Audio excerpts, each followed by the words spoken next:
샬롬. 오늘은 4월 13일 토요일입니다. 오늘부터 열왕기상 말씀이 시작됩니다. 열왕기는 왕들을 열거한 기록이라는 뜻으로 이스라엘과 유다의 모든 왕들의 통치를 기록한 데서 붙여진 제목입니다. 원래는 한 권의 책인데 헬라어로 번역을 하면서 분량이 많아 둘로 나누고 전통에 따라 열왕기 상하로 구분된 것입니다. 열왕기는 다윗 왕 통치 마렵인 주전 10세기 초부터 여호야긴 왕이 바벨론 감옥에서 풀려나는 560년인 6세기 중반까지 4세기에 걸쳐 이스라엘의 통일 왕국과 분열된 두 국가의 왕들의 이야기를 신학적 관점에서 조명한 역사서입니다. 특별히 열왕기는 다음의 세 가지 질문에 답하고자 쓰여졌는데요. 첫째는 왜 이스라엘은 북이스라엘과 남유다로 분열되었는가? 둘째는 북이스라엘은 왜 멸망하게 되었는가? 셋째는 남유다는 왜 멸망하게 되었는가입니다. 이 질문에 대한 답을 할 때는 오경에 나오는 언약과 율법에 얼마나 신실했는지가 기준이 됩니다. 그래서 열왕기는 오경, 특히 신명기 법이라는 렌즈를 통해 평가하여 두 국가가 멸망하게 된 이유를 밝힘으로써 역사에서 교훈을 얻게 하기 위하여 쓰여진 것입니다. 열왕기는 통일 왕국 솔로몬의 등극과 통치, 분열 왕국과 이스라엘의 멸망, 남유다의 멸망, 이렇게 크게 세 부분으로 나누어집니다. 그 가운데 우리가 오늘부터 읽게 되는 열왕기상은 1장에서 11장까지 솔로몬의 왕위 계승과 통치에 대하여 다룹니다.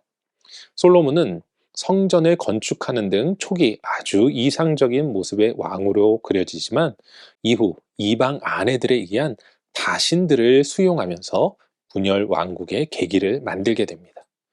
그리고 결국 열왕기 12장부터 분열 왕국의 이야기가 시작되는데 이후 17장부터 아합 왕의 이야기가 중심으로 등장하고 22장에 아합 왕의 최후를 기록하므로 열왕기상 말씀이 끝이 납니다.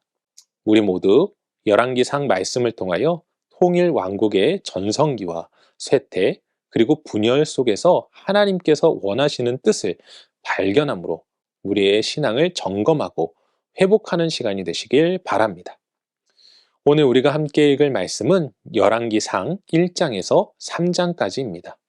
오늘 말씀은 다윗의 뒤를 이은 솔로몬이 왕으로 임명되는 과정과 함께 다윗이 죽은 후 솔로몬이 왕권을 공고히 하는 내용을 기록하고 있습니다. 또한 솔로몬의 1000번제를 통한 하나님의 축복이 기록되어 있지요. 오늘 이러한 말씀 가운데 열왕기상 3장 9절 말씀을 묵상해 보도록 하겠습니다.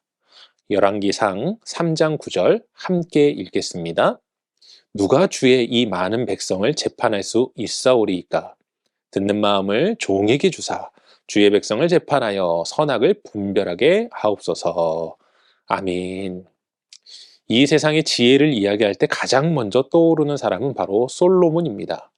솔로몬은 지혜의 왕으로 통하는 사람이죠.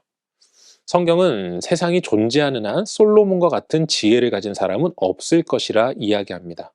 또한 하나님께서는 솔로몬에게 지혜와 더불어 부귀 영화도 함께 주신 것을 보게 됩니다. 솔로몬이 하나님께 구한 것이 무엇이기에 이처럼 귀한 것으로 채워 주신 것일까요? 그것은 바로 백성을 통치하기 위한 하나님의 뜻을 구하는 것이었습니다. 솔로몬은 선악을 분별하기 위한 하나님의 지혜를 구한 것입니다. 사람은 아담과 하와 이후 자신들이 선악의 기준이 되었습니다. 그런데 솔로몬은 자신이 왕으로서 선악의 기준이 아닌 하나님의 기준에 따라 백성들을 통치하게 해달라고 요청하는 것입니다. 사랑하는 성도 여러분, 여러분의 선악의 분별 기준은 무엇입니까? 진정한 지혜자는 자신이 선악의 기준이 아닌 바로 하나님이 선악의 기준임을 고백하는 자들이며 그 기준을 가지고 살아가는 자라는 사실을 기억하시므로 오늘도 내가 기준이 아닌 하나님이 기준이 되는 삶을 통하여 우리를 위해 예비하신 놀라우신 하나님의 은혜를 충만하게 누리는 하루 되시길 주님의 이름으로 간절히 축원합니다. 기도하겠습니다. 사랑과 은혜가 충만하신 아버지 하나님 감사합니다. 우리의 삶의 모든 그 기준은 하나님이신 줄로 믿습니다. 결단코 내가 기준이 되지 않게 하시고 오직 하나님이 내 삶의 기준이 되어 주심으로 축복과 은혜를 충만하게 누리는 한 날 되어 줄 수 있도록 인도하여 주시옵소서. 오늘도 우리를 도우시고 인도하시고 역사하시는 하나님을 찬양하오며 이 모든 말씀 우리 주 예수 그리스도 이름으로 기도합니다. 아멘.